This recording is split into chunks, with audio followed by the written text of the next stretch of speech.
Как вы относитесь к выборам, которые пройдут 4 октября? Мое сугубо личное мнение отрицательно. Отрицательно? То есть вы бы не хотели, чтобы эти выборы проходили? Ну, если честно, сейчас я уже как-то мне равнодушна, но когда у нас была вспышка пандемии, ну и сейчас тоже мнение у меня не поменялось кардинально. Я считаю, что это не своевременно и не кстати сейчас для нашей страны. Знаете, я вот насчет из-за того, что у меня нету надежды на это правительство, я даже не знаю, за кого голосовать, если честно. Никак.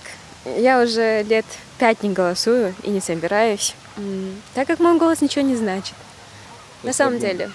Вы так думаете? Я так думаю, потому что сейчас люди могут просто продать свой голос за 500 сом, за 1000 сом, и это настолько жалко, что я просто не хочу участвовать в таком.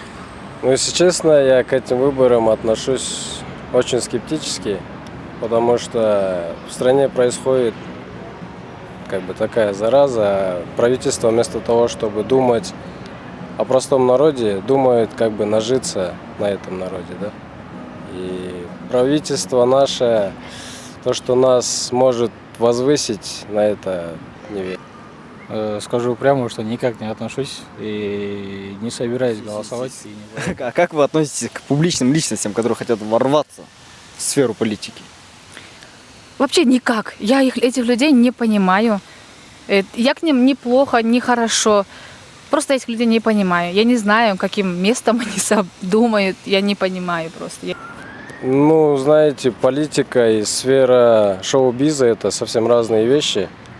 Но это будет примерно такая ситуация, как Зеленский стоит во главе Украины. Хорошо, возможно, это что-то поменяет, изменит. Знаете, если у человека есть на самом деле желание что-то изменить в нашей стране, и он готов работать и отдавать свою энергию, свое время, то welcome, как говорится. Но, знаете, наши политики, вы сами знаете, люди, которые на самом деле хотят что-то сделать, маловероятно то, что там будут. Там только те, которые хотят просто сидеть и делать то, что они хотят. Хорошим языком, если сказать. Да. Вообще отношусь положительно. Относитесь положительно. А именно к какому? Давайте микрофон. Давайте. Вообще отношусь положительно. То есть сейчас я замечаю, что вот именно в эти парламентские выборы идут очень много молодых ребят, у которых есть, допустим, хорошая программа, хорошее видение, и почему бы не поддержать их. Из тех, кого я знаю, я практически никому не верю, а из тех новых, кто поднимается, я пока не знаю, если честно, и про это никакую информацию не могу сейчас дать. Хорошо. А как вы думаете, если бы вы были причастны к политике, вы бы смогли что-то изменить? Мало что. Но, знаете, у нас сейчас поколение растет, другое совсем. Например, мое поколение, ваше поколение, у них именно мировоззрение, мысли, они другие. И я знаю то, что лет через 100 это изменится, но не сейчас, не в моей жизни. Изменится в хорошую или в плохую сторону? В хорошую сторону. Хорошую. Потому что у нас сейчас много людей, я сама по себе знаю, по моему окружению, по моим друзьям, много молодежи, которые мыслят совершенно иначе, кардинально иначе, чем мыслят, например, наши родители.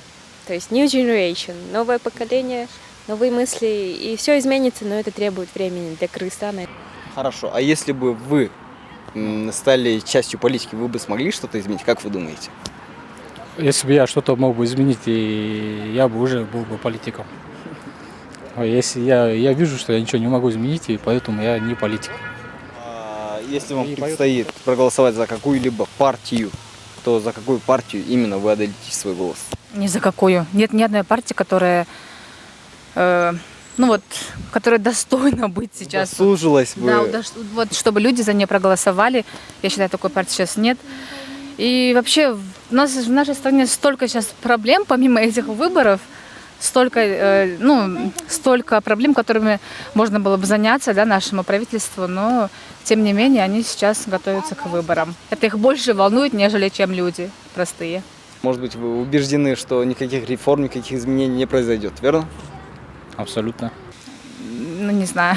Но мы, конечно же, надеемся на лучшее, верно? Ну да, мы надеемся на лучшее, конечно.